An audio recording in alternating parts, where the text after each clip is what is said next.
Good morning, good morning, good morning, Wealth Warriors. This is Brent Harding. I am your host for Wealth Warriors, and welcome to Studio 116, where we broadcast the Wealth Warriors. For anybody that's new, let me share with you what Warriors broadcast is about. I will be letting you know who our guest is, who, by the way, is in the house already. And we are going to do some of the things that we do on the Wealth Warrior broadcast. First and foremost, Wealth Warriors is a group of individuals who are dedicated to fighting for their families' financial futures. Theirs right now, but then going forward. Why? So that the next generation does not have some of the challenges and struggles that we have right now. You know, old money didn't start off as old money. It was new money that became old because people learned what they needed to do to create income, to create wealth, and how to pass it on. So last month, we focused on real estate as one of the pillars. This month, we're focusing in on key number 3. And that, no, rephrase that, I'm sorry, key number 1. And that is credit. I know most people sit and say, wait a minute, credit? You would name that as key number 1? Yes, because as we talked about, you can never have as much money as you have access to credit. Access when you have credit, and credit actually begets credit. So what I'm saying to you right now is that there is power in credit. And so we need to understand what credit is about. What is a FICO score? What is the FTC? Why does this seem to have such control over our lives? And in a matter of speaking, it does. Should we share credit? Should we, husband and wife, have joint credit?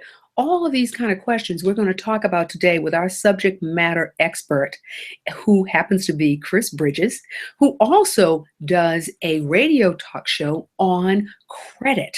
And so this is huge. That's why it is number 1. Now, before we get started and introduce our SME, I want everybody to do something that we need to do, that we always do when we start the Wealth Warriors broadcast, and that is we need to introduce ourselves. So how do we do that? I want you to go to the exclusive, elusive Facebook page for Wealth Warriors, which you are a part of. And what are you going to do? You are going to tell us who you are, where you are from, and what your expertise is. Do you have a business? And I'll tell you what, by the time we complete this cycle, which is a 12-month series on wealth, everybody is going to have some kind of business, because that is one of the foundations for creating wealth. Let's face it, we are not going to get wealthy working for someone else. Is entrepreneurship for everybody? No, it's not. It is for those that are ready, willing, and able, for those that will burn the midnight oil to make it happen, for those who have a burning desire to be their own boss. And you've got to have a burning desire to do that. But that's for another show. This show is key number 1, and that is credit. So did you go up to the exclusive, elusive Facebook page for Wealth Warriors and sign in? If not, do it now. Absolutely. And then the icon, the Facebook icon, go up and tap that icon and invite your friends, invite your family, invite the people you care about onto this broadcast so they can hear news, important information about how we create wealth. With that being said, I have the privilege and the pleasure of introducing our SME, the first one of the month of May. Her name is Chris Bridges. Let me tell you a little bit about her. She is a subject matter expert when it comes to credit. I've heard her speak before. Fabulous. She's also an author. And her mission is to help us, to empower us to have the best financial life possible. And part of that process is getting our credit straight. Without further ado, Wealth Warriors, I want you to give a resounding applause to our guest speaker, Ms. Chris Bridges. Ms. Bridges, are you there? Hey, I am. Thank you so much for inviting me to participate in such a well-needed and just awesome platform of discussion. So thank you so much for having me. And I can't wait to chat with you about this wonderful subject of credit. Okay, well, I am so enthusiastic. I think we're going to be part of the Mutual Admiration Society for sure. Absolutely. And folks, I want you to know when we bring somebody onto the show, they are inducted into our faculty. So Chris Bridges is the first credit SME to be inducted into our faculty. So congratulations to you, my That's dear. right. That's right. I appreciate it. That's fantastic. That's fair. You are You know, so another platform, because you mentioned about my mission. My mission is to impact generations by educating, empowering, and encouraging people to live their very best life with credit. And so being inducted into, your tribe, that gives me another platform. So thank you so much for allowing me to do that. You are absolutely welcome. Well, you know what? Let's get this event started. One of the first things everybody is constantly asking about is what is FICO and how the heck did FICO infiltrate our lives? So please, why don't we get started with FICO?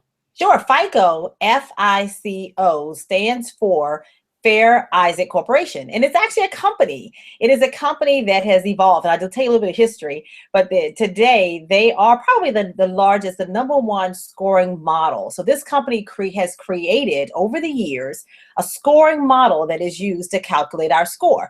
But it wasn't always like that. If you actually think about it, Brent, our grandparents or our grandparents' grandparents, nobody used credit.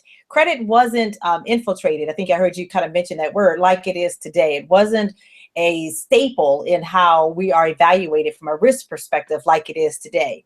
But, credit has been around. The whole theory of evaluating whether or not someone's going to pay something back, that started years ago. I mean, years ago, in kind of a small town where there was a guy who had like a corner store, and he basically created a really unsophisticated way of determining who in the community, neighborhood, whatever you want to call it, kind of with the dirt roads, were going to be able to pay them back. And he looked at, just real basic things to determine whether or not this particular person can get some grain and if they were going to really pay me back. Well, in the 50s, 1950s, these two guys came up. Their last names were Fair and Isaac. So that's their names, for real. Oh my goodness. Yeah, they're real people. So they came up with this sort of a little bit more sophisticated, a little bit more, I won't call it technology, because in the 50s we didn't really have technology, but kind of a more up-to-date way at that time of evaluating risk. Then in 2000, I think in 2001, something like that, when the law was passed from our then President Bush, that gave consumers the right to actually see our own credit report.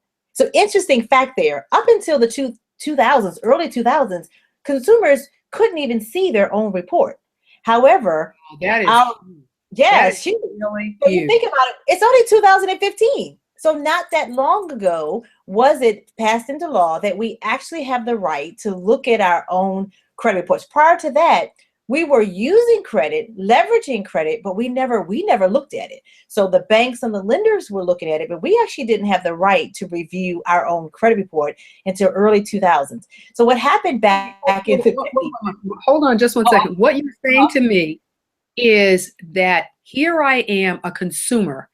Somebody is scoring me. Somebody is making judgment calls about my character, and I didn't even know that they were doing that. Furthermore, I had no say in the game. Well, you knew that they were doing it. You knew that it was because you had to get permission still for someone to, but you didn't have, as a consumer, we didn't have access to actually look at our credit report. That's what was interesting until early 2000s, which is not that long ago. Again, this is 2015. It's not that long ago. Prior to that, our parents, they didn't walk around and get their credit report every 12 months from annualcreditreport.com. It didn't exist. So it wasn't until really that time that gave us the right to come to one consolidated resource and actually get our credit scores. But what's interesting with Fair and Isaac, when they started this company, they actually went to the top lenders in the country and said, hey, we're thinking about putting together like a simpler way of calculating risk. Would you all be interested in this information? And all but about two said no. When I read that they didn't think that it would be anything they needed. So what we know of today as the FICO model, the scoring system, the whole kind of credit system to a lot of degree was all based back in the 50s from Fair and Isaac. And the lenders, even though they didn't think they were going to really use that, didn't think it would be valuable, look at how they're using it today. Pretty much for every financial decision in this country, they are evaluating and looking at our risk based on our credit worthiness. So I just thought it was fascinating how it all kind of evolved, and the fact that it wasn't that long ago that we as consumers didn't even have the right or the access to even see what they're saying about us. Wow, wow, wow. And I'm going to say something right here and now. Warriors, that was not just a wealth nugget. That was a wealth golden nugget. If you found something powerful in that, you need to put the fingers to the keyboard on our exclusive elusive Wealth Warriors Facebook site, and you need to let us know that. Wealth nugget, hashtag wealth nugget. Tell us what wealth nugget meant to you, because that was huge. And quite frankly, I have been a credit repair agent, a mortgage broker, owned a mortgage brokering firm, and I didn't realize the history goes back. I'll tell you, Brent, and if you go back and think about it, how long has it been? I mean, when you were probably in that industry for more than maybe I don't know when you got into business, but when we're talking about maybe if you were in the business 20 years ago. No, actually, I was a mortgage broker from 1998 until 2008. There it is. Right. So think about when the whole annual credit report came about. It wasn't in place back then. So, absolutely. Right. So it's something fairly new, and even more reason why we need to utilize and access that resource. That resource is there for us. So there's really no excuse that people don't know where they stand from a credit worthiness. There's no excuse because you have access to something free. Now, Credit Karma just came out about a year or so ago, and that's the hottest thing on the market. But before that, you had access to see. When I speak, Brent, I often talk about kind of this example. If two people were in the back of the room and they were whispering, but they were looking at you, which, when this happens, at some point in our life, people talk about us, right? And we walk in the room and you see people talking, whether they're saying something good or bad, but they're talking about you and they're looking at you. Right then, our human nature says, what are they saying? What are they saying about me? It's no different. When we're not evaluating and looking at our credit report, we don't know what people are saying about us. They're in the corner, the lenders, they're talking about us, and we have no idea what they're saying, whether it's right or wrong, good, bad, or ugly. So not reviewing your credit report says you've just walked in the room, people are in the back of the room talking about you, and you have no idea what they're saying. So you've got to look at your credit report. I agree on that. Totally, totally, totally. Wealth Warriors, we are talking about key number one. And that key number one is credit. Why? Because credit begets credit. We can never have as much money as we have credit. When we have credit, we have access to more money. That means that we have the ability to invest. And that is important because we talked about key number 5 last month, and that was, key number 3 last month, and that key was about real estate as a staple. And I said I was not going to go in order 1, 2, 3, 4, and 5. No, I want you to be clicking and paying attention to this. And so we decided to do key number 3 to get started. Now we're moving to key number 1, which is our credit. And as our SME said, there is no reason on the planet for us not to know what that credit score is so that we can stay on top of our game. Absolutely. And I like to call it a game because essentially the power is in our hands. This is one of those powers that it's in our hands. Would you agree, Chris? Is it in our own hands? I agree. I got to tell you, my kids, when they were growing up, my sons are now 29 to 24. You look fantastic. Wait a minute. Whoa. That's good camera. Look, I'm not getting too close to the camera. And I have a 9-year-old daughter as well. I think people know my story. I'm a redo mom. I call that a redo mom. Is when you're redoing this mom thing all over again. But when my sons were growing up, we played Monopoly, family tradition. I mean, we still get pizza on Fridays all this time for 29 years, but we also they played Monopoly. And my oldest son, Robert, would always win. And Brent, he would win all the time. And other boys were younger than him. And I remember one night, they figured out the rules. They figured out how to play Monopoly. And the very first time they beat him, of course, it was devastating to him.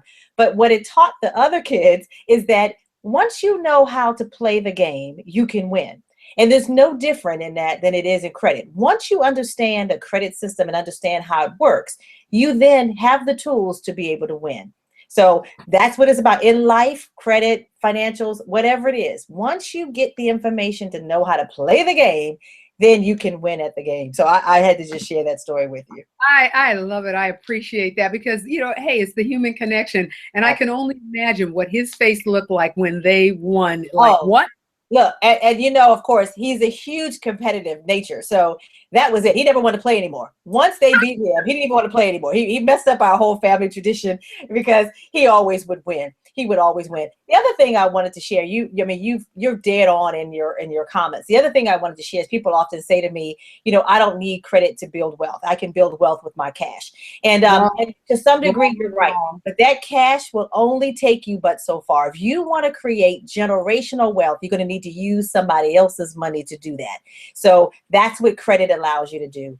Good credit allows you to generate, to create generational wealth using somebody else's money. So you've got to kind of know there is a limit that cash is going to take you. You're going to run out of it at some point. Point well taken. Thank you so much. And actually, you just hit upon something, and that is that most of us on this broadcast are going to be first-generation wealth babies. If you are a proud first-generation wealth baby, then I want you to hashtag on our exclusive, elusive Wealth Warrior Facebook site, hashtag I am a first-generation wealth baby. And do you love that? Let's make it rock for us, because that means that we get to start the history of our family. There's one other definition that I want Chris to share with us, and then she's going to get into the nuts and bolts of numbers and figures and how do we find information and the like. But Chris, I'd like for you to share with us the FTC, the Federal Trade Commission. There are laws that can protect us as consumers relative to credit, but what's this about? I hear this often: FTC, the FTC rules and regulations. Tell our audience about that, would you please? Oh, sure. So the FTC, as you said, is the Federal Trade Commission. So, they are the federal governing body of kind of mostly consumer credit or consumer rights. And so the FTC oversees some of the federal laws like the Fair Credit Reporting Act, the Fair Debts Collections Practices Act. So there are definitely laws in place, and they haven't always been there either, but there are laws in place now that protects us as consumers. Now that we've unveiled this whole, credit reporting, there needed to be things in place to be able to protect us about how our information can be reported, who can report it, and what changes can be made or what we can do to make sure that information is accurate. So the FTC is the governing body over several of these federal laws. Again, the Fair Credit Reporting Act is the key law that determines how the credit bureaus, and I guess we need to step back and make sure everybody knows, the credit bureaus are TransUnion, Equifax, and Experian. We're talking about personal credit on the consumer side because they're slightly different on the business side. But on the consumer side. Just 1 second. Okay. Could somebody go up to the Facebook site, and I want you to hashtag exactly what Chris said. Chris, will you give us that hashtag again? And that's going to be on the 3 credit bureaus. Sure. Do you want me to create one right now, the hashtag? No. Just let us know what we're hashtagging about. Okay. We're talking about bureaus. So hashtag bureaus. So and that way and the 3 bureaus. Yes, please give us the 3 bureau names again. So TransUnion, Equifax, and Experian. TransUnion, Equifax, Experian. Hey, listen, guys, these are not nonprofits. They don't work with the Obama administration for consumer advocate rights. They are very much profitable companies. They're three individual companies. They've come about over the years as well. And their sole purpose is they are repositories. We don't owe them a dime. People say to me often, you know, I have to pay, I owe Equifax. You don't owe Equifax anything. Equifax is simply reporting the information from the creditors that you do owe. So basically, the creditors report this information to Equifax to tell us about the history, of our debt. And then they turn around and they request information back from Equifax to ask them not just about the history that they've already provided the information, but the history from all of your other creditors. So the credit bureaus just basically receive and provide or give information about us. That's all they do. So because they're not asking us for permission, we're not signing any authorization forms prior to, we have the right to make sure that that information that's being reported is accurate. So if that information is not accurate, complete, or can be verified, then we have the right under the Fair Credit Reporting Act to go back and challenge this information with the credit bureaus and make sure it's right. Now, you got to know that 80%, Brent, of information across consumer credit reports is actually not even right. So it's wrong. 80%. Did our tribe, did you hear that? 80% of the information is not accurate. I want somebody to put that in the feed so everybody saw that, everybody understands that that in fact is the stuff is not right. But which speaks to the fact of why people have to. There you go. Top of the game. You cannot sit there and let people think or let anybody see your credit and think that that is all about you. We need to be active participants. This is a part of our life, and we need to be active participants. Hold on just one second, Chris. I wanted to share one other thing. You know, as a mortgage broker, there were and as a mortgage banker and as our various creditors, they're looking at 4 key elements. When we look at you, when we're looking at an application, we're looking at what kind of cash do you have? What kind of credit do you have? What is the collateral in the case of a mortgage? And we're looking at your credit. So when we say the 3 C's the 3 C's of credit or the 3 C's of lending, we're looking at the cash you have, we're looking at the credit, and we're looking at the character. Character is, will you pay me back? If I lend you money, will you pay me back? Those credit scores are typically supposed to show or be a part of that character, because the higher the score, what that means is the more that you pay your bills, you pay them on time, and you don't abuse and misuse your credit, so you have access to more. With that being said, Chris, why don't you share with us about credit scores and the like? The floor is yours, ma'am. Oh, sure. And you're right. The 3 C's of lending is exactly that: character, credit, and collateral. And that's across the board. And actually, you know what, Brent? We use those same 3 things when our friends come borrow money from us. We want to know. Yes, we do. Our other friend, and I just heard the girlfriend got laid off. You know, how's she going to pay me back? That's her capital. Does she have the capacity? It's the same things. We ask the same things, and then we wonder why the lenders ask those same things of us, and then we get offended. But anyway, that's a whole nother conversation. So. But you're absolutely right. So when it comes to our credit score, we already talked about FICO, Fair Isaac Corporation. That's the model. That's the most commonly used model. It's not the only model that's out there, but it's the most commonly used model. And as a matter of fact, I did a consultation earlier today, and I looked at the credit report. And the credit report that we reviewed had FICO model version 4 for one of the bureaus, and FICO model version 5 for the other. It was Equifax and TransUnion. And I giggled because I just spoke in the fall of last year on Fox 5 about the new FICO model that came out last year, FICO version 9. Now, Brent, they just announced last year FICO version 9, and I'm still looking at credit reports today using FICO versions 4 and FICO versions 5. So what does that mean to consumers? How does that happen? Why are those versions behind like that? Well, they're still using, so these back in your lender days, because you know that's where I got started in credit. we had a mortgage company, and I needed to figure out how to get my folks to the table who could not get qualified because of their credit. So I figured this credit thing out real quickly so I could pay my own mortgage. But so the models that are used, you know, if you think about it, again, think about your old lending days. You had Freddie Mac, you had Fannie Mae. You know, you've got these huge organizations with big mortgage lending guidelines that, right, they're old. They're not something that can just change, you know, in 3 months or 6 months. It takes a bit to change all of the automated underwriting, all of the credit scoring algorithms. It's a lot. So when these new models come out, those two guys, in the mortgage lending world, Fannie Mae and Freddie Mac, they're very, very slow in adopting some of the new models. So what happens is, because they don't adopt the new models, the mortgage industry, because each industry pulls from a different model. If you think about it, the mortgage industries are using one particular credit scoring models. Car insurances are using another insurance models. Car financing companies. So everybody's using everybody's using different models. So on the mortgage side, since Fannie Mae and Freddie Mac are not quick to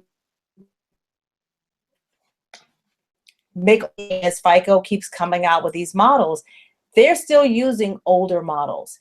Now, on the consumer side, we may see on one of the consumer monitoring services like MyFICO or TransUnion.com or any of those guys, they may update to the newer models periodically, but not the mortgage industries. They're really slow. As a matter of fact, when they came out with FICO version 9, Fannie and Freddie went on record to say, this is great, but we're not going to be changing this anytime soon. So, you know, It's going to be a bit. Yeah, it still may even take 18 months to 2 years for that we really start to see any trace of these new updates. I mean, FICO can come out with their new updates all they want. You know, you got to think about it. It's a lot for these. Who's going to adopt it? Who's going to go through all the Absolutely. Yeah.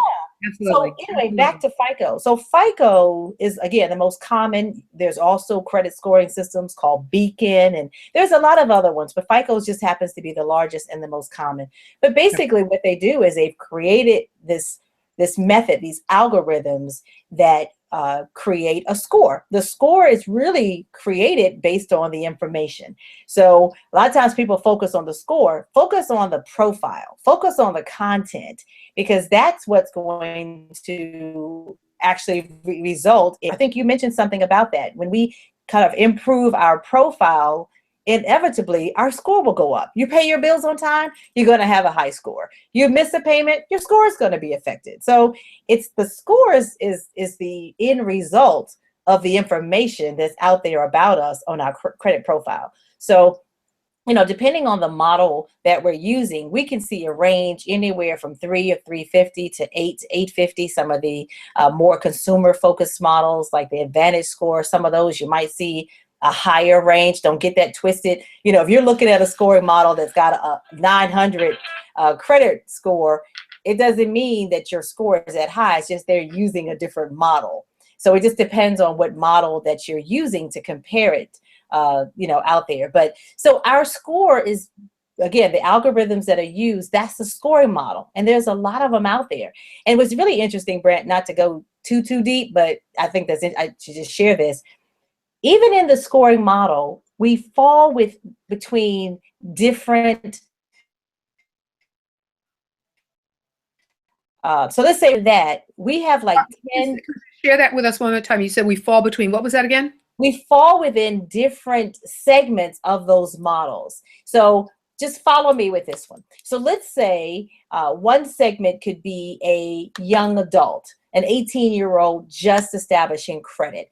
That would be one segment. Within that segment, there's going to be a series of questions that'll be asked about that one particular profile.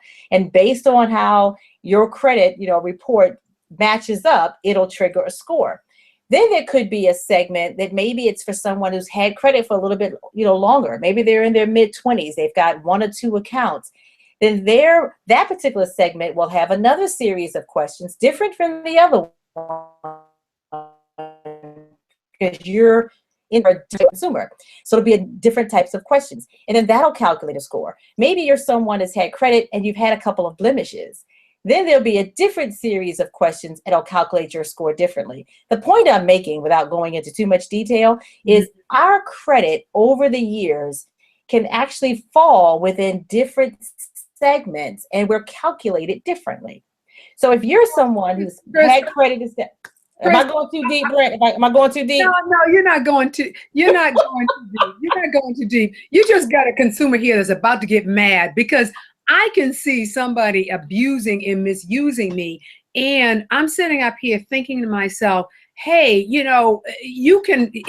Here are some companies. Who the heck are these people? And they could dramatically affect my life." Oh, absolutely. Have you ever wondered? This is why when people have good credit, folks say to me, I've never I had 800 plus. Why did I lose 100 points when I missed this one payment?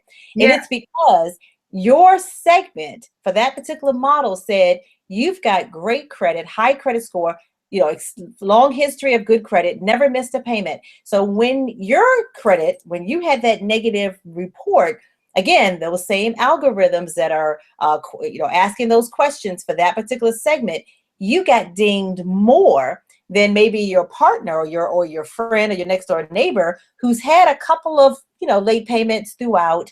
And so their series of questions are different.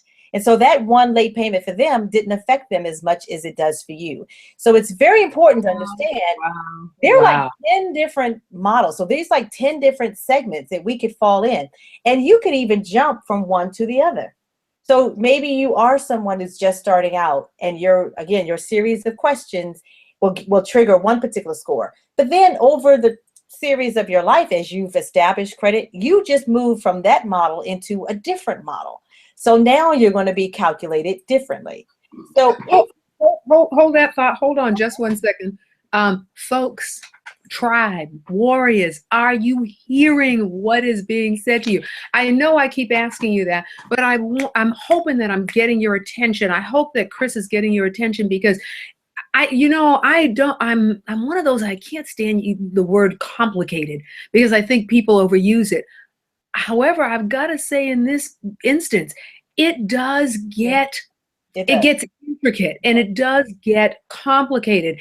And we're not going to hit everything in one show. That's why we dedicate the entire month to this. But right now, did you hear a nugget? I want you to go up, put the fingers to the keyboards on our exclusive, elusive Facebook site, our Wealth Warrior Facebook site, and key in. Let us know what you're hearing that resonates with you. And invite other people into this show. Invite them into this broadcast. We have a broadcast every Saturday morning at 9 a.m., 9 to 10. Now, we're not at the point where we're going a couple of hours, but at some point, we're going to end up going a couple of hours because we could spend hours talking to Chris about this. And I'll tell you what, she has a private practice that I'm going to have her share with you in a little bit, that she has a private practice in which she helps you to clean up, to repair, to rectify, to enhance your credit because it's such a pivotal point. And I love what she said. At some point, we run out of cash. And by the way, why should we use our cash to access when there are so many other ways for us to be OPM, other people's money? And I tell you, wealthy use it. Why aren't we using it? Because we didn't know. Well, guess what? Alert. You are on notice. You now know. Follow me with this. Hey, Chris, continue on, please. I was going to say, I wish someone had taught me what I'm spending my days teaching, because we went through, my husband and I, with our mortgage company, we went through $300,000. So if I had known back then that I could use somebody else's money, because I had good credit, then trust me, I'd be $300,000 richer today. So this is a lesson. I'm not just saying it because I read it in a book, which I did, read about this stuff, of course, but I'm telling you from practical real life experiences. And I think it's great that we started off today by really kind of going through some history. Some people may care, some people may not, but at the end of the day, the more information we know about a particular subject, just understanding how did this come about, how does it work?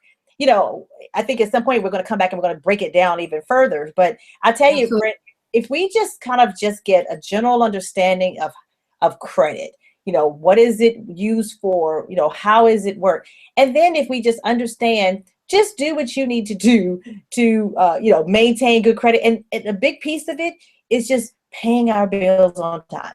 So you may not know and how things are calculated and this plus this equals this.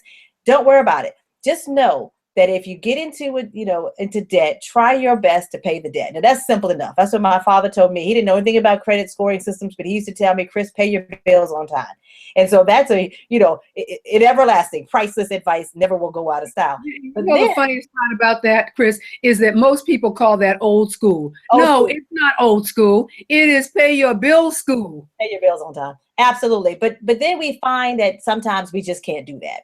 And our credit score doesn't define who we are. So that's when we need to peel it back a little bit more. Okay, what else do I need to do? Exactly how does this work? My biggest motivation to do what I do, Brent, the best is when I'm sharing with a client, whether it's one-on-one or in a room full of people, and I say something and you get that aha, that look, Brent, when somebody's like, oh, I got it. It's like, all right, my work is done because I've just unleashed something, unlocked something, unblocked something, and people kind of understand it a little bit more. So it doesn't mean that you're going to go through life and never have a financial storm. I can't guarantee that. I'm not God. I cannot guarantee that. But my whole thing is to try to make sure that if you go through a financial storm, you can better understand how that affects your credit and what you need to do to get back on your feet. So hopefully today was just, kind of laying down some history and understanding where it came about and all of that. And then we'll spend some more time really peeling back that onion a little further. I appreciate that, Chris. That is critical mass, critical information.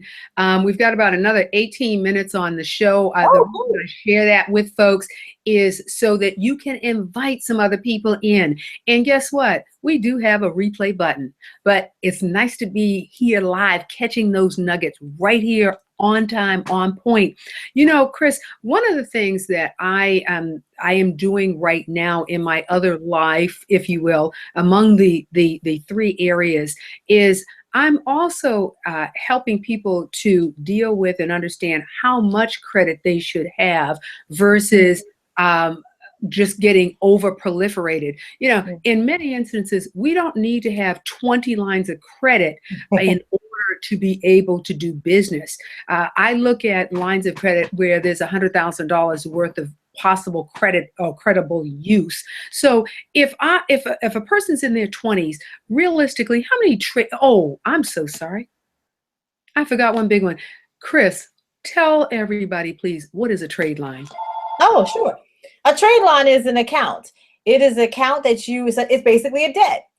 Most trade lines that report on a credit report are what we call traditional trade lines. It'll be like a car payment, a student loan, a personal loan, a mortgage, credit cards, those types of things.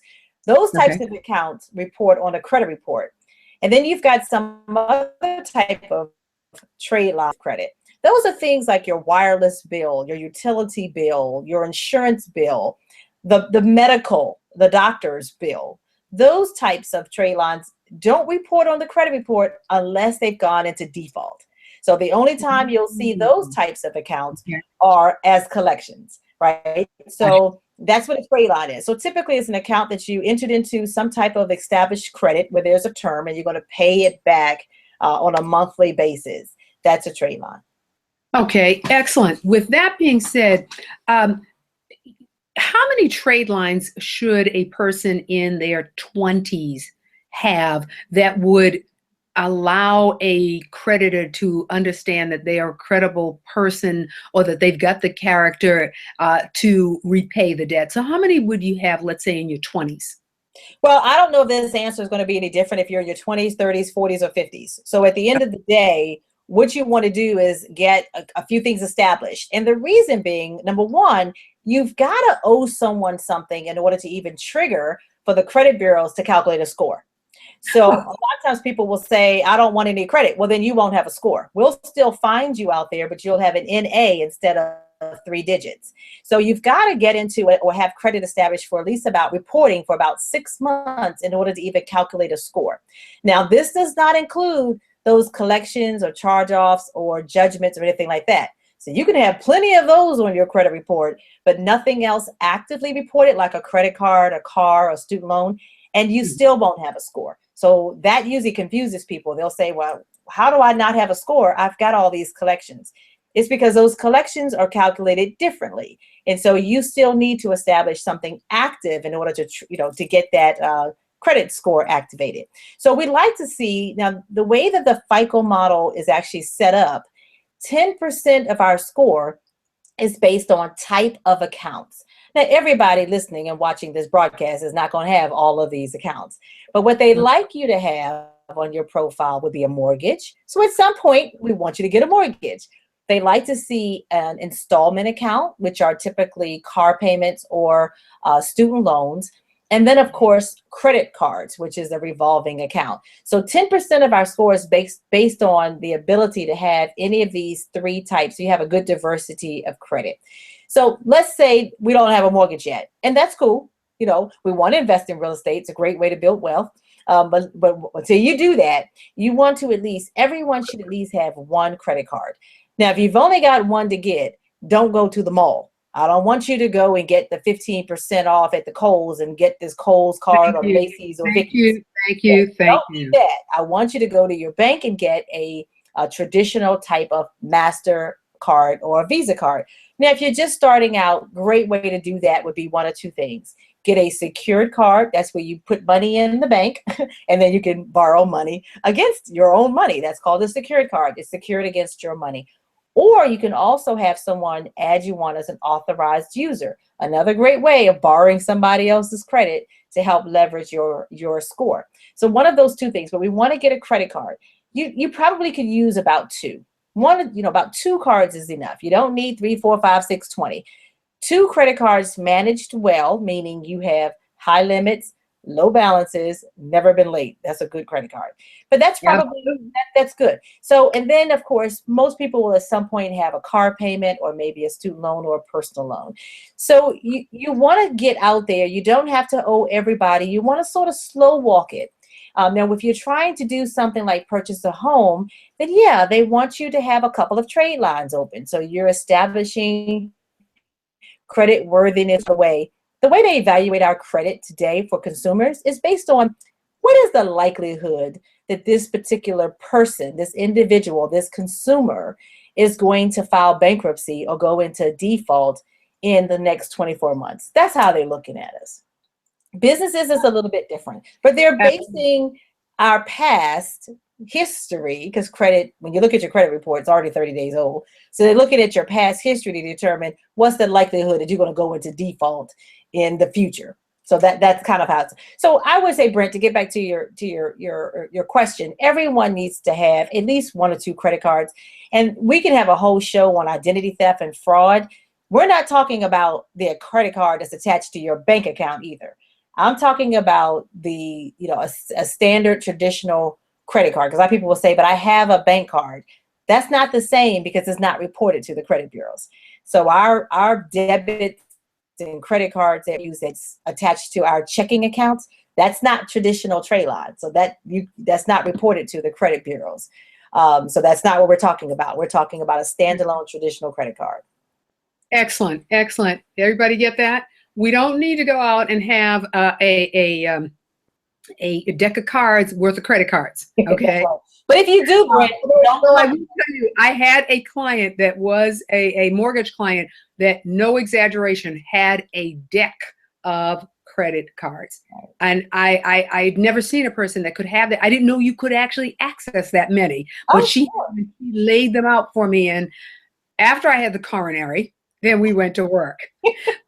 And you know what, Brent? Let me tell you this. That was probably back then, because after 2006, 2008, when the mortgage industry had its crisis, credit card companies started tightening up on their restrictions as well. And they started, not only looking at how you're paying me, but how you're paying everybody else, and reducing limits and everything. Probably back in the day when it was a lot easier to get so much credit. Today, it may not be as easy to get that deck of cards.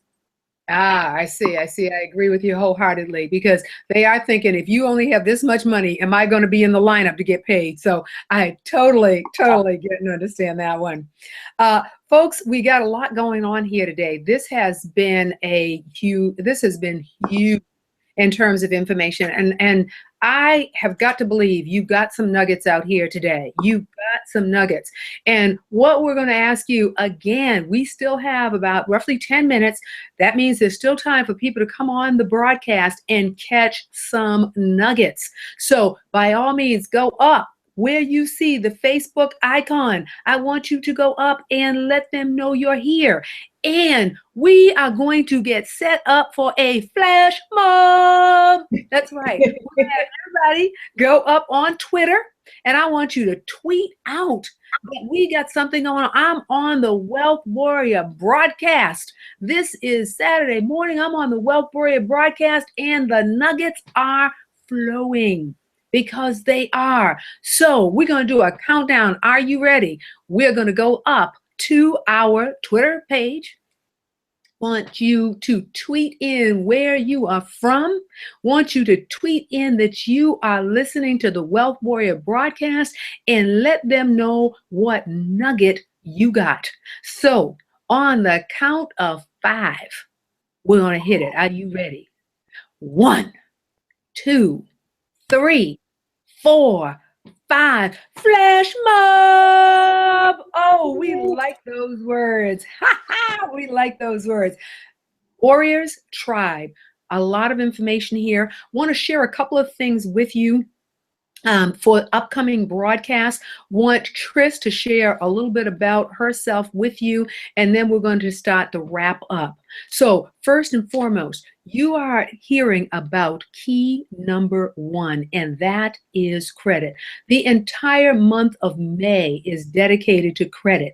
In 2 weeks, Chris is going to be back, and she's going to be talking about enhancing your credit, alias repair the damage, so that you can go on and grow your credit life. So that's going to happen in a couple of weeks. Trudy is going to be back on at the end of the month. She's going to be talking about the commercial side, the business side of credit, so that we can make those major purchases. I want to let you know that also Chris will be back on the air with us when we start talking about insurance. So I want to make sure that you are aware of all of those things that are happening with the broadcast. Like for Chris to share with you how you can contact her relative to your own situation. So Chris, would you go ahead and share with everybody how they can get in contact with you for things that are coming up in the future, as well as your broadcast on credit and for their own personals? Sure. Thank you very much. And so you can find me everywhere, social media, the website, pretty much Google Credit with Chris. That's the name of the company. That's our hashtag. That's also kind of our handle on social media. So I tell everybody, don't Google Chris Bridges, because I share the same name as Ludacris, the actor, entertainer. And so I wasn't on the first page. He sort of had the monopoly on that. Well, I spoke at an event last week, and I said, I think today you can Google Chris Bridges, and I'm number 2. So I must be doing something right now.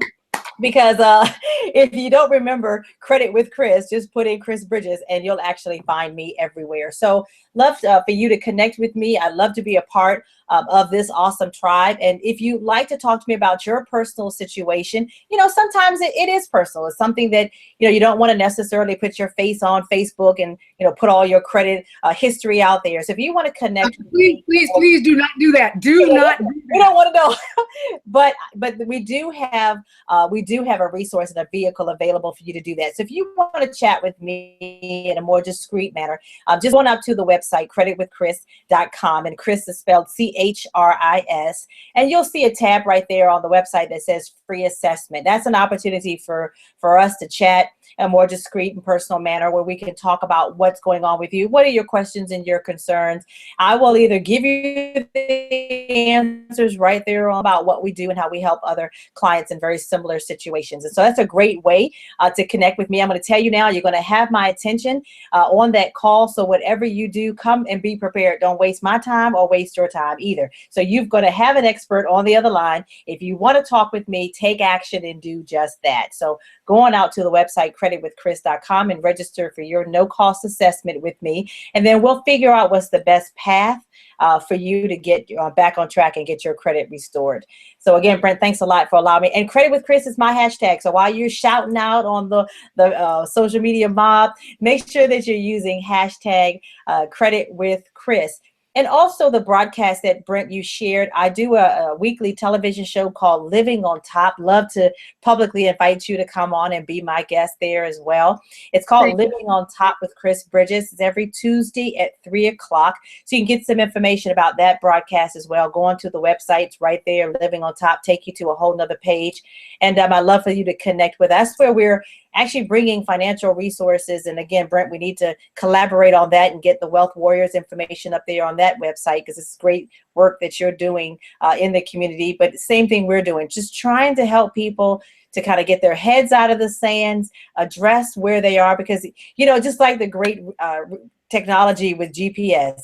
GPS is great, and even if you don't know where you are, but if you remember back in the day, you had to put in where you are before you can figure out where you wanted these systems to take you. Same thing with your finances. Get your head out of the sand, figure out, where am I? What does my credit look like? So if you're afraid to look at it, I'm sorry, we're going to have to face that dragon. We're going to have to look and see where we are, and then we can map out a plan to figure out how to bridge the gap and get you to where you want to be. But I look forward to connecting with all of you here. Just go to my website, Credit with Chris, and love to connect. Well, first and foremost, Chris, you have to know that whenever you ask Brent Harding to be someplace, she wants to be there. So that is, awesome. I would love to have that happen. And thank you so much for sharing with our warriors what you're about, what you're doing, how you can help them. What I want to share with you as we wrap up Warriors for the next 3 minutes is this. Among other things, do know that there are going to be things that are going to cost us in order to correct what issues, problems, or concerns we have. What we are establishing, getting ready to offer our warriors is going to be a wealth assessment. Excuse me, I'm sorry. Nice. It's going to be a wealth assessment. And you are going to have the opportunity to be part of a Wealth Warrior Club. In order for us, as Chris brought out, in order for us to know where we're going, we need to have our location here so that we can map out how to get there. And that's what that assessment is going to do. You are going to have a team around you, a team of experts among our faculty. We are going to have sets of faculty that will be able to help you so that you can have that trajectory. And at the end of the 12 months, come 2016, April of 2016, we're going to hear and see fantastic things. We're going to see credit reports that are cleaner than the Board of Health. You are going to own your own business. And we have some more elements that if I shared with you now, then you would already know some of those keys. So we're not quite there yet. We're going to have a real estate boot camp, and we've got a couple of individuals that are going to participate in the real estate boot camp so that you can take advantage of this incredible period of time in life that you, as a first-generation wealth baby, hashtag first-generation wealth baby, that you are able to take that to the next level and provide for your family, fighting for your family's future. We're going to have a kids show and a teen show. Why? Because we need to help our children. I mean, I am so impressed by the mother who decided that she needed to snatch her child up, and it didn't matter whether it was on TV or not. That woman is my shiro. Why? Because we have to care about our family, our children, bring them to the table so that they're comfortable. They go, oh yes, I'm part of my family's business. This is the next, I'm the second generation. I'm the third generation. Then, oh, do we have wealth? Yes, and I know Chris would agree. Then we are talking wealth. That's why we are here. And by the way, yeah, you do hear we are a home-based studio, so periodically you're going to hear that phone ring. Don't worry about it. Focus right in here with me. Right here. That's right. Because this Studio 116 is a home-based studio. Thank you very much. Um, Chris, I want to share with you, it has been a pleasure to have you on the show. Actually, I want to share with you, with the tribe, Chris actually was on our very first show back in January. So it is great to have her back. And we look forward to her being back with us again in a couple of weeks.